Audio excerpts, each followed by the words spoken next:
Break के बाद रुक करेंगे मध्य प्रदेश और छत्तीसगढ़ बुलेटिन की ओर, जिसमें बात करेंगे बलरामपुर की, जहां शराब पीकर वाहन चलाने वालों पर कार्यवाही की जा रही है। साथ ही बात करेंगे टीकमगढ़ की, जहां ग्राम खेडेरा नहर के समीप एक युवक का शव संदिग्ध हालत में पड़ा मिला। आगे बात करेंगे विदिशा की, जहां भोजनालय सेवा समिति के माध्यम से निःशुल्क पेयजल वितरण की प्रक्रिया प्रारंभ हुई। ऐसी तमाम खबरों पर विस्तार से होगी चर्चा। AK-47 राइफल और 90 जिंदा कारतूस चोरी के मामले में सरगुजा पुलिस को बड़ी सफलता मिली है, जिसमें महिला सहित 3 आरोपी को गिरफ्तार किया गया है।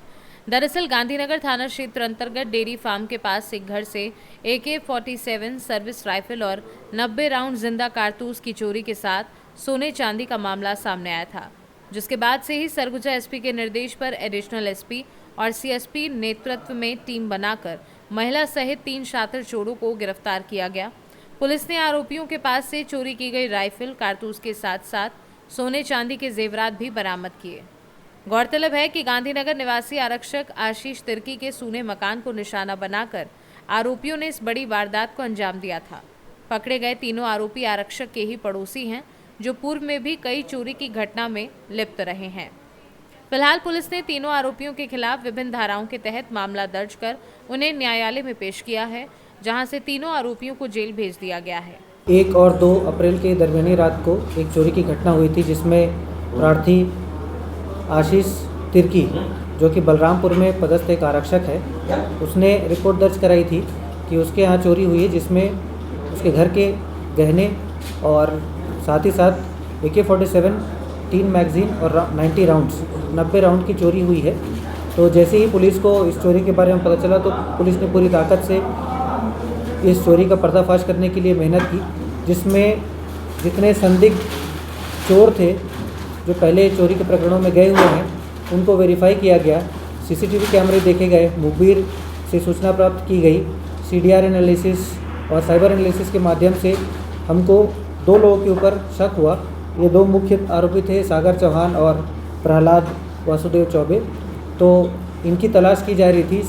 तो इसी दौरान मुखबिर सूचना प्राप्त हुई कि ये दोनों कहीं पे देखे गए हैं। तो जब पुलिस ने इनको उठाया और इनसे पूछताछ की गई, तो पता चला कि ये लोग चोरी में संलिप्त हैं। तो इनके बयान के पश्चात सभी जो आइटम चोरी हुए थे उनको बरामद किया गया, जिसमें घर के सोने चांदी के आइटम थे और मुख्य रूप से AK-47 और 3 मैगजीन के साथ 90 राउंड्स, उसको भी बरामद किया गया। और जब इनकी तलाशी ली गई तो ये भी पता चला कि ये लोग NDPS का भी नशा करते हैं और इनके पास से फिर NDPS का सामान जब्त किया गया, जिसमें इंजेक्शन और एविल जब्त किया गया। तो इस प्रकार से इस पूरे प्रकरण में 2 चोर जो आइडेंटिफाइड थे उनको गिरफ्तार किया गया। साथ ही साथ जो माता सागर चौहान की माँ शांति चौहान, जो सागर चौहान और प्रहलाद चौहान को चोरी में मदद करती थी, जैसे कि ये कभी मॉर्निंग वॉक पे चले गए, इवनिंग वॉक पे चले गए, इस दौरान वो रेकी करती थी और बताती थी कि यह घर सूना है, इसमें कोई नहीं है, इस पर आप चोरी कर सकते हो। तो इस प्रकार से शांति चौहान को भी इस पूरे प्रकरण में आरोपी बनाया गया है, उनकी गिरफ्तारी की गई है। इस प्रकरण में पूछताछ करने के पश्चात ये भी पता चला कि दोनों चोर ने पहले भी गोधनपुर और राजेंद्र नगर शांति शिव मंदिर के पास चोरी किया है। उन दोनों चोरी के भी आइटम्स हमने जब्त किए हैं। इसके पश्चात इन लोगों ने यह भी बताया कि ये जब चोरी का सामान जब बेचने के लिए दूसरे व्यक्तियों को ये चोरी का सामान देते थे, और वो लोग फिर चोरी का सामान बेचने के पश्चात इनको जो चोरी बेचने के पश्चात जो पैसा मिलता था उसको भी इन लोगों ने अलग अलग आइटम परचेज़ करने के लिए यूज़ किया है। इन आइटम के पश्चात खुलासे आए हैं और हमने आरोपियों को अरेस्ट किया है। सर कौन कौन से धारा के तहत कार्रवाई की जाएगी? क्या इस पूरे प्रकरण में जो चोरी का प्रकरण था, जिसमें AK-47 चोरी की गई थी, उसमें चोरी के साथ साथ आर्म्स एक्ट की भी धारा लगाई गई है। और पूछताछ के पश्चात इन्होंने बताया कि जो वेपन चोरी किया गया था उसको निश्चित ही ये लोग किसी भी बड़ी घटना को कारित करने में उपयोग कर सकते थे। तो इस प्रकार से पुलिस की चौक चौबंद व्यवस्था और सतर्कता से यह मामला पूरा खुलासा किया गया है, और एक संगीन जो अपराध घटित हो सकता था उसको रोकने में पुलिस ने सफलता पाई है। सरगुजा से सी न्यूज़ संवाददाता रिंकू सोनी की रिपोर्ट।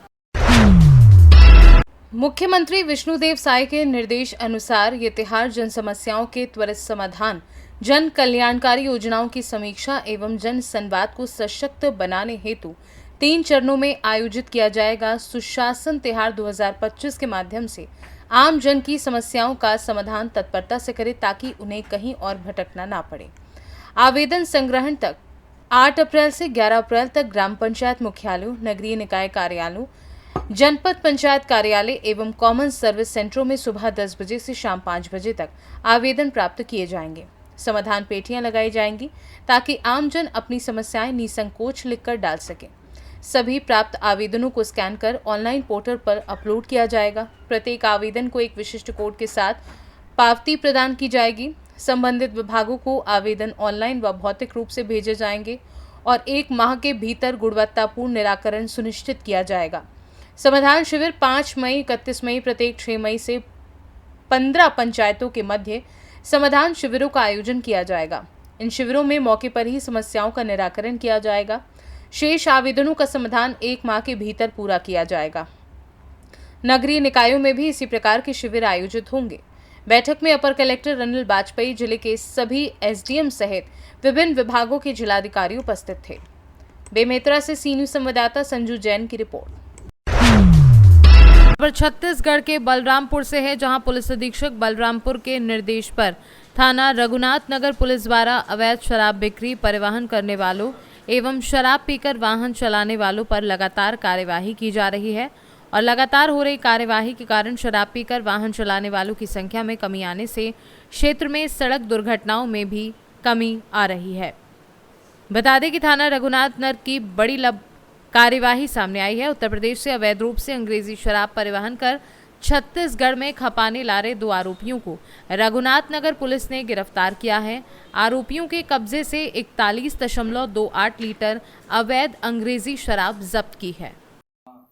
कल शाम में मुझे जो है मुखबिर से सूचना मिली कि केसारी के 2 व्यक्ति जो है यूपी से अवैध रूप से अपने मोटरसाइकिल से शराब जो है केसारी की ओर ला रहे हैं करके, जिस पर जो है मैंने तत्काल जो है हमारे पुलिस अधीक्षक महोदय बलरामपुर को जो है मैंने इसके बारे में बताया, सूचना दिया और उनके द्वारा उनके निर्देशानुसार मैंने तत्काल जो है पार्टी लेकर रवाना हुआ था यूपी बॉर्डर की ओर कि रास्ते में हमें जो है 2 बाइक वाले आते मिले, जिन्हें जो है संदिग्ध लगने पर उनको तत्काल जो है घेराबंदी कर जो है उनको पकड़ कर जो है उनके पास में जो बोरी रखा हुआ था उसको चेक करने पर जो है उसमें 28 नग केन जो है बियर का केन मिला।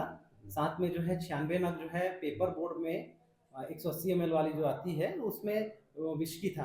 कुल मिला के 41.28 लीटर जो है हमें शराब बरामद हुआ और उनसे जो पूछताछ करने पर दोनों से पूछताछ करने पर उनके द्वारा बताया गया कि बेचने के लिए जो है उन लोग जो है यूपी से शराब लेकर आ रहे थे, जिसमें से एक जो है विधि से संघर्षरत बालक है, जबकि दूसरा आरोपी जो है अमित कुमार जायसवाल पिता ताराचंद जायसवाल ग्राम केसारी का रहने वाला है।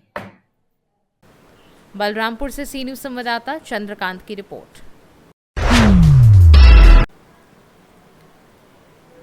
गेंदाटोला भाजपा मंडल में बैठक संपन्न। स्थानीय सामुदायिक भवन में बैठक प्रभारी अमित जैन की अगुवाई एवं गेंदाटोला मंडल के वरिष्ठ पदाधिकारियों, भाजपा के कर्मठ कार्यकर्ताओं, निर्वाचित जनप्रतिनिधियों की उपस्थिति में जिला भाजपा के निर्देश पर 6 अप्रैल भाजपा स्थापना दिवस मनाने से लेकर 14 अप्रैल को भारत रत्न डॉक्टर भीमराव अंबेडकर की जयंती मनाने तक विभिन्न कार्यक्रमों की रूपरेखा बनाने के लिए बैठक रखी गई।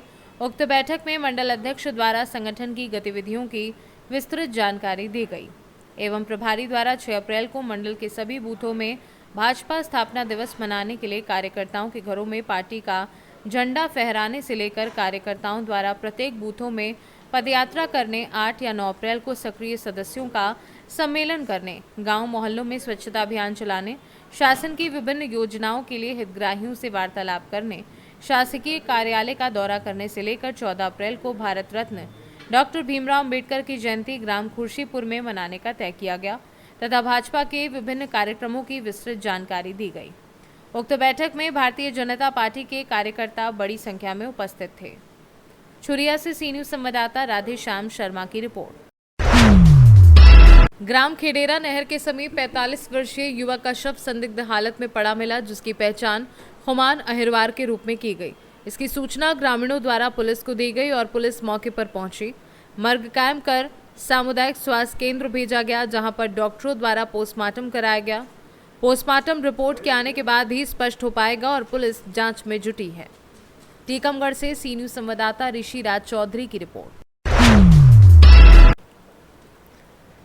भोजनालय सेवा समिति विदिशा शहर में सामाजिक सरोकार और सेवा भाव के लिए जानी जाती है। कई दशकों से जिला अस्पताल में रियायती दामों पर भोजन मरीज और उनके परिजनों को उपलब्ध कराया जाता है। किसी समिति के माध्यम से पिछले 42 सालों से रेलवे स्टेशन विदिशा पर निःशुल्क पेयजल ट्रेन के यात्रियों को उपलब्ध कराया जा रहा है। ट्रेन जैसे ही प्लेटफॉर्म पर आती है, स्वयं से भी खुद डंडा पानी लेकर उनकी खिड़की तक पहुंचाते हैं। प्लेटफॉर्म क्रमांक 1 और प्लेटफॉर्म क्रमांक 2 पर भी इसी प्रकार की व्यवस्था है। सुबह से लेकर शाम तक ये प्रक्रिया प्रत्येक ट्रेन के यात्रियों को उपलब्ध कराई जाती है। आज रेलवे स्टेशन के प्लेटफॉर्म क्रमांकित पर इस प्रक्रिया का शुभारंभ किया गया। इस दौरान कलेक्टर रोशन कुमार सिंह, एसपी रोहित काशवानी के अलावा समाजसेवी और भोजनालय सेवा समिति के पदाधिकारी मौजूद रहे। खुशहाली मानता हूँ कि इसमें शामिल होने का मौका मिला, क्योंकि जो है बहुत कम पे देखा है कि निष्ठेवा जारी और सन और यहाँ मैं देख कि ट्रेन के लोगों ने और पास किया कोई सुविधा कर रहे हो और अब मैंने कुछ हिस्सा ली। पैसेंजर जो रेलवे स्टेशन जाएगा उस समय मिलेगी भी होगा और जो उन्हें भरोसा खाता है कि वो निश्चित रूप से लोग कार्य करता हूँ। भविष्य की जो भी प्रशासन से इसमें बन पड़ेगा वो समय को। विदिशा से सी न्यूज संवाददाता सुनील अग्रवाल की रिपोर्ट। मध्य प्रदेश और छत्तीसगढ़ बुलेटिन में बस इतना ही। आप बने रहिए सी न्यूज भारत के साथ। हर खबर आपके साथ, आपके हाथ।